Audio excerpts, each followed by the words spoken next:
at The Nation magazine, where he's national security correspondent. He's also author of the book Dirty Wars, The World's a Battlefield, producer and writer of the film by the same name.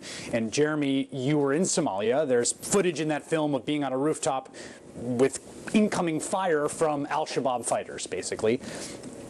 What do you make of the conflicting reports about whether al-Shabaab or al-Qaeda did it, and who is al-Shabaab, and how are they different from al-Qaeda? Right. Well, first of all, al-Shabaab they were a group of relative nobodies in 2006 during the Bush administration. They were a sort of outlier in a group called the Islamic Courts Union, which was largely made up of, almost exclusively made up of Somali actors, and these actors meaning players on the scene in Somalia. And al-Shabaab was the sort of group among those that sort of had the most allegiance to al-Qaeda or affinity for Osama bin Laden's message, but they had no political sway whatsoever domestically within Somalia. The U.S. partnered with the Ethiopian military in 2006, 2007, and staged an invasion of Somalia. And they dismantled this government of the Islamic Courts Union, which was the only government that brought stability in Somalia since the Black Hawk Down episode and the fall of Siad Barre's regime. So what ended up happening as a result of that is that the Shabaab became the vanguard of what was viewed as a movement to fight off a crusading force backed by the United States. And so Shabaab started to get street credibility within Somalia because they were the only ones fighting. The rest of those networks had been disrupted, co-opted, killed, or imprisoned by the Americans and Ethiopians. And so what happened at the end of the day is that al-Qaeda was able to get a foothold in Somalia, and it never had been able to before. Bin Laden desperately wanted to get into Somalia, and Somalis rejected him.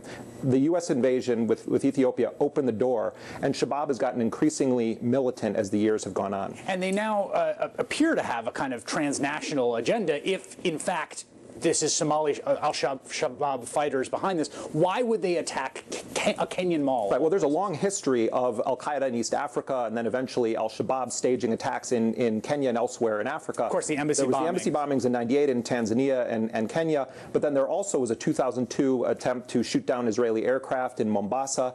Then you had the bombing at the World Cup in 2010 in Uganda. An American citizen was killed in that, and as well as a number of Ugandans. And I think that, if you look at the past 2 years, Kenya has been deeply involved with Somali politics, funding warlords. I traveled with a Kenyan-backed warlord who had brand new military equipment that had been given to him in the summer of 2011.